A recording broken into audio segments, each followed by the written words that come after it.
that's straight and bright. By the light of the word. Today on Light of the Word with Pastor Ray. He sent a real clear message to David and Bathsheba. Yeah, there was a lot of stuff, but I'm in your marriage. I love your marriage. I love your family. And I want to be with you regardless.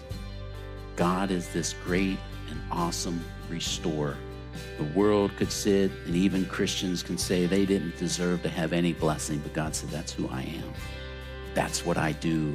I'm faithful and just.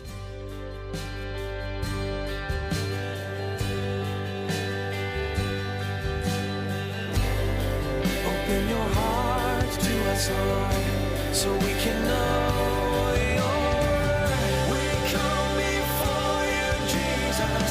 Speak to our hearts as we discover your love for us. How wide, how deep, how far. Pour into us so we can learn to follow. One surrender at a time. You have made the way for us to know you, a path that's straight and bright. By the light of the word. Have you ever felt as though the sins of your past have put a permanent barrier between you and the blessings of God? Or maybe you've even scratched your head in response to the blessings that God has given to those who are undoubtedly living in sin. Well, as Pastor Ray will teach you in his message today, God is a God of love, mercy, and grace. No matter how hard it may seem, no matter how hard it may be to believe. In his study, you'll learn about the loving and caring nature of God who continually showers his blessings on his own, no matter the sins of our past. Well, let's join Pastor Ray in the book of 2 Samuel chapter 12 for today's edition of Light of the Word. This is a hard verse.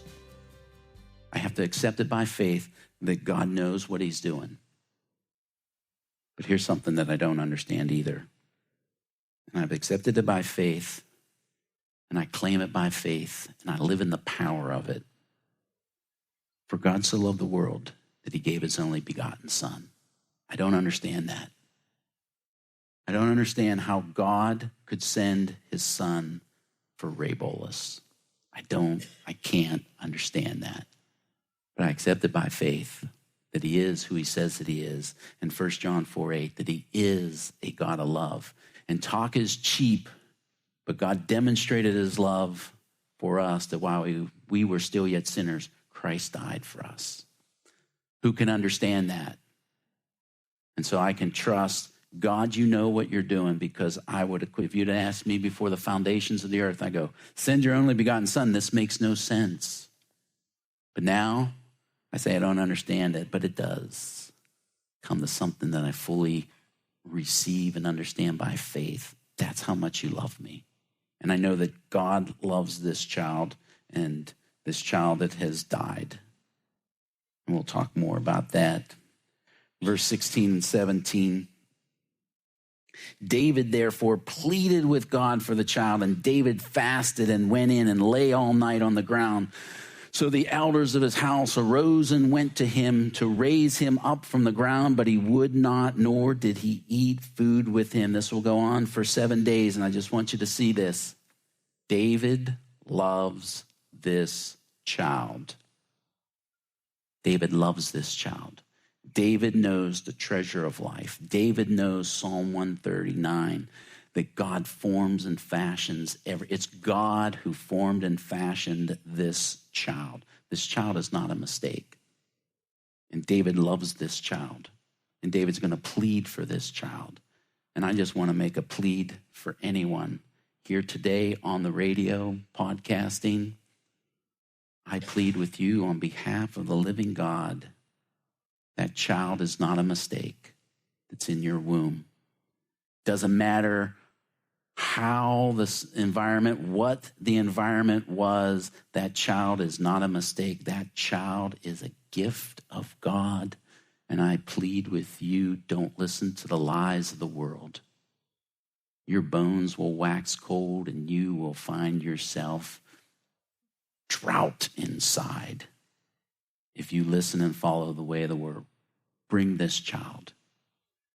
We as a church will help you with whatever means we can. We will get as much support as you can. And I want to say, for anyone and everyone who has not listened to the world and says, I don't care what the world thinks of me. I don't care the judgment that they put upon me and the environment that they say that was sin. I'm going to bring this child, and you brought this child, and I'm going to promise you and guarantee you God is going to bless you for that. But we plead, don't. Life is precious. Do not fall to the lie of abortion. And you talk to women that have abortions, they will tell you the depression that they suffer. They leave that part out because there's something in there that they always know, because God's the creator and giver of life. David, this child's not a mistake. This child is still a gift. And he goes and he pleads, verse 18 through 23. Then on the seventh day it came to pass that the child died, and the servants of David were afraid to tell him that the child was dead. For they said, indeed, while the child was alive, we spoke to him, and he would not heed our voices. How can we tell him now that the child is dead? He may do some harm. Verse 19, then David saw his servants were whispering. David perceived that the child was dead. Therefore David says to his servants, is the child dead? And they said, he is dead. So David arose from the ground, washed, anointed himself, changed his clothes, and he went into the house of the Lord and worshiped. Then he went to his own house, and when he requested, they set food before him, and he ate. Then his servant said to him, what is this that you've done? You fasted and wept for a child while he was alive, but the child died. You arose and ate food. And he said, while the child was alive, I fasted and wept, for I said, who can tell whether the Lord will be gracious to me, that the child may live? Verse 23, but now he is dead. Why should I fast? Can I bring him back? I shall go to him, but he shall not return to me. I believe this is proof text. This isn't just David speaking. I believe, based on the scriptures and the theology, the doctrine of God, this child and any child that dies before the age of accountability, the understanding the difference of sin and evil and the need for a savior, any child or adult with special needs will be in the presence of God, because God will not judge beyond what the accountability and the capability is. And that's why I believe every child that perishes, the 55 million that have been aborted in the United States, are in the presence of God. Because God only will judge sin based on our understanding that we've offended the holy God. Special needs adults who have never come to that developing of the understanding, they will be with the Lord. I believe at the rapture, every child under the age of accountability will be raptured and taken away. I believe at the rapture, there will be no babies left on this earth. I believe there will be no young children. I believe this will be because the tribulation is the wrath of the Lamb against a Christ-rejecting world. And God's going to take out those who didn't have the ability to make that decision. So I believe that's a proof text. David speaking it. I'm going to be with that child someday. And here's what we're going to see as I start wrapping this up and bringing these passages and seeing why 7 days. They're saying, man, why 7? David fast. Why did God let this prolong for 7 days? And I believe it because I've lived it and I understand it. God is aligning David with God's heart again. And what we're going to see is David wants this child. Oh, Lord, please.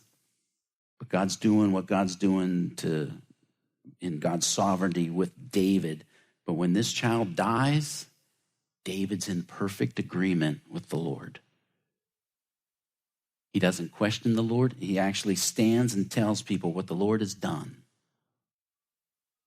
I'm in agreement with. And David has perfect peace. He's going to bear a son next named Solomon. Solomon means peace. David's going to come into peace, that God is God and that he can trust God and God can do whatever God wants to do in David's life, and he's at perfect peace. And I can remember going through this 11 years ago. Camden was born. My 11-year-old was born 5 weeks early. And, we're excited. We're excited. God's going to give us a beautiful child. And so we go, and 5 weeks early, we were at I'm digressing, but we were at Franklin Graham Festival. Just happened to be that Billy Graham spoke. So Billy's told Franklin, this is up at Baltimore at Camden Yards, if I got the strength, I'm gonna give the gospel message. And he did. And that was Billy Graham's last open air public campaign. And Renee had said that morning, if this baby comes today, we're 5 weeks early, I'm going to name him Camden or Graham. See, we're not that big of, we like the Orioles, but not that much. So we go, and newsboys rock the stadium. Billy Graham gives a word from the heart of God, the throne of God. People come to salvation. We get in the car, we go home. We're laying there. It's still the same day. Renee says, honey, I think my water just broke. I was like, you don't know if you're awake, you're asleep, is this a dream? But this is real life. I roll over, I look at the clock, it's still the same day. I says, Camden Graham Bolus is on his way. And we knew by faith that God was giving us a son. We never opened that letter for the ultrasound. We just knew God was giving us a son. So we went to the hospital, and we got in the room, and Renee started her contractions, and it was awful. I mean, I couldn't sleep. There was so much noise. And I was like, babe, man, I'm trying to sleep. Would you? So, and then minutes, contractions, the contractions are there. Man, here we go. So here we go. Comes doctor, nurse, another nurse. All right. Then all of a sudden, this room just swarms with equipment. People, the room, I lost track of how many people in the room came in. I was like, well, what's going on here? This doesn't seem normal.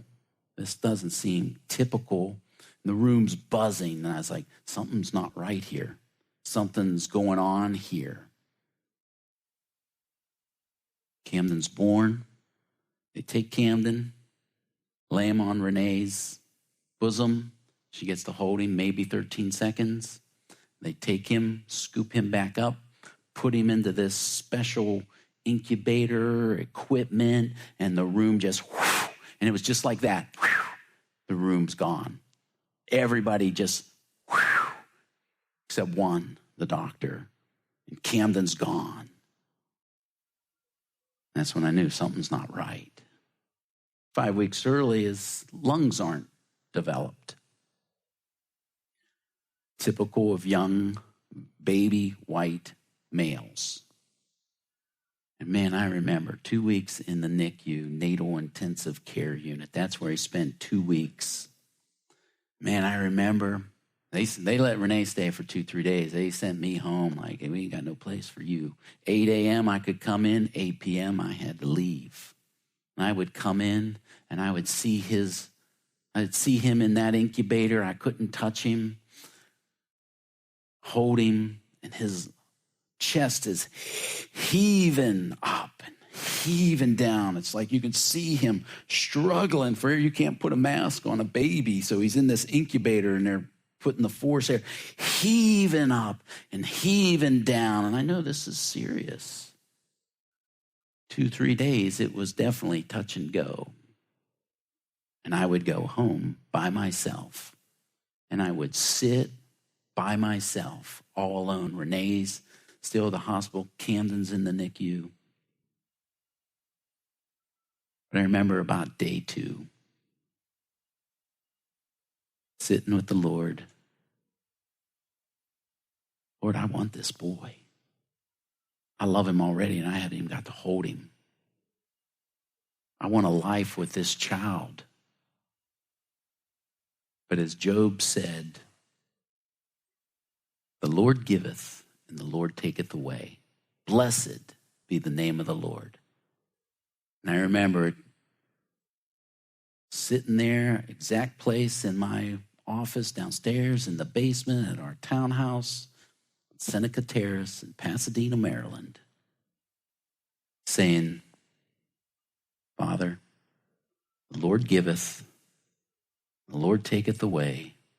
Blessed be the name of the Lord. If you decide to take him home, I will still yet praise you. I will still declare from a pulpit, from a street, from wherever you will send me, that you are faithful and just, and that you are a God of love, and I will still yet praise you, and I will totally rest. I trust you for who you are, and that you are sovereign. And the peace of God washed over me. And of course, I took rest, great rest in this passage, because I knew if you take this child will be in your arms, be next to your bosom. And I felt this great peace just wash over me. See, I had come into this full alignment of, I fully trust you, God. Regardless of the circumstances of my life, regardless, I will yet praise you all the days of my life. And I believe this is what God's doing for David right here. He brought David into this place of peace, and it's going to play through the rest of David's life, these next 12 chapters. This peace plays greatly in it as he trusts. So let's just read through this. I bless you for your patience. Then David, verse 24, comforted Bathsheba, his wife, and went in to her and lay with her. So she bore a son and called his name Solomon. Now the Lord loved him. Verse 25, and he sent word by the hand of Nathan the prophet. So he called his name Jedediah because of the Lord. David called him Solomon, means peace. The Lord called him Jedediah, means beloved of Jehovah. He sent a real clear message to David and Bathsheba. I love you, and I love your child. He sent a real clear message to David and Bathsheba. Yeah, there was a lot of stuff, but I'm in your marriage. I love your marriage. I love your family, and I want to be with you regardless. God is this great and awesome restorer. The world could sit, and even Christians can say they didn't deserve to have any blessing, but God said, that's who I am. That's what I do. I'm faithful and just. And then he's going to even do this for David, verse 26 through the end of the chapter. Now Joab fought against Rabbah and the people of Ammon. It seems out of character, but it's not. And took the royal city. This is what started the whole thing when they went to besiege the city back in chapter 10. David should have been there in battle. Joab's laid siege, and Joab, verse 27, sent messengers to David and said, I fought against Rabbah, and I have taken the city's water supply. Once the water supply is taken, it's only days that a city can survive without water. Now, therefore, gather the rest of the people together and encamp against the city and take it, lest I take the city and to be called after my name. So David gathered all the people together and went to Rabbah, fought against it, and took it. Then he took the king's crown from his head. It weighed a talent of gold with precious stone. I think it was like 75 pounds or something. And it was set on David's head. And he also brought out the spoils of the city in great abundance. And he brought out the people who were in it and put them to work with saws and irons and picks and iron axes and made them cross over to the brickwork. So David did to all the cities of the people of Ammon. Then David and all the people returned to Jerusalem. Look at God's goodness. David, this is where you should have been. You've confessed, agreed, repented, turned, I've forgiven you. And look, Romans 11:29, for the gifts and calling of God, or you're still king. I'm still going to let you be the king. I'm still going to let you win the battles. I don't know what I just want to say as I close out this, don't sit there and beat yourself for any past failings. And don't pull yourself out of the battle.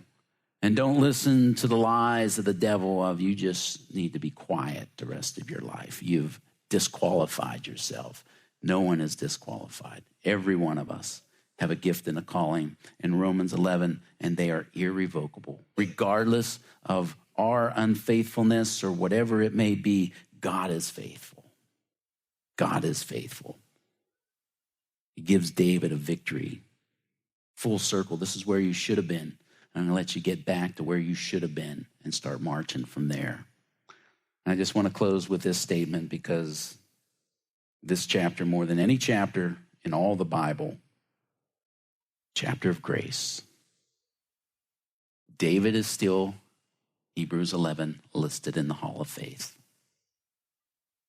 Matthew 1, Bathsheba is in the lineage of the Messiah.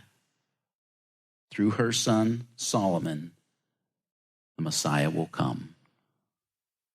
2 Samuel 7, you remember that, our Christmas Eve message? Through your seed, David, will come one who will sit on the throne forever.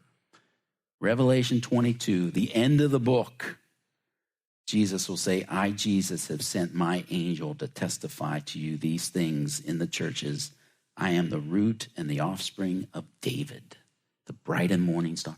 God himself still will identify himself as the lineage as he comes through Bathsheba and David, even everything that we read, because this is who God is. He's faithful and just. I will never leave you nor forsake you, exactly as, regardless of what you've done, Hebrews 13 and 2 Corinthians 1:20, for all the promises of God are yes and amen. We have a struggle with this because we rank sin. God does not. This sin isn't greater than this sin. He's a perfect and holy God. All sin is an offense to him, but his blood covers all these sins. And he brings David to this great place. And David will end his life. He'll say in Psalm 51, as we've said, for you do not desire sacrifice, or else I would have given it to you. You do not delight in burnt offerings. The sacrifices of God are a broken spirit and a broken and contrite heart. That's all God was looking for, was the broken heart of David. David will never be, as we'll read through this, he'll never be the great king that he once was. He'll never be the great warrior that he once was. He'll never be a great father. He won't be a great husband either. When he ends his life, and he won't try to say, I'm the giant slayer. He won't try to say, I'm the great warrior. I'm the greatest king that Israel ever had. David's going to end his life speaking as a man with a contrite and broken heart. 2 Samuel 23, and we'll get there someday. Now these are the last words of David. Thus says David, the son of Jesse.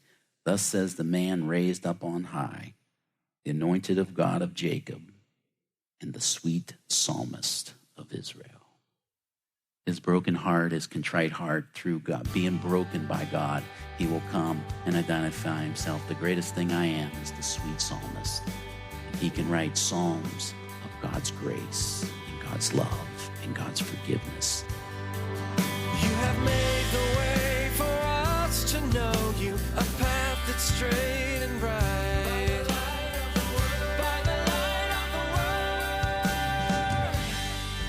We know your day is hectic and filled to the brim, so we're so happy you chose to spend time with us today on Light of the Word. We'd like to share another way you can hear Pastor Ray Bolus's messages and even take them with you on the go. Light of the Word has a mobile app for Apple, Android, and Windows devices, giving you access to the latest teachings as soon as they're made available, right at your fingertips. You'll also have Pastor Ray's teaching notes, be able to set up a personalized Bible reading plan, plus discover more about Calvary Chapel of Anne Arundel County, the church these messages originate from. You'll find a link to download this app under the About tab at our website, ccaac.org. We'd love to stay in touch with you, so don't forget to sign up for our weekly newsletter while you're there.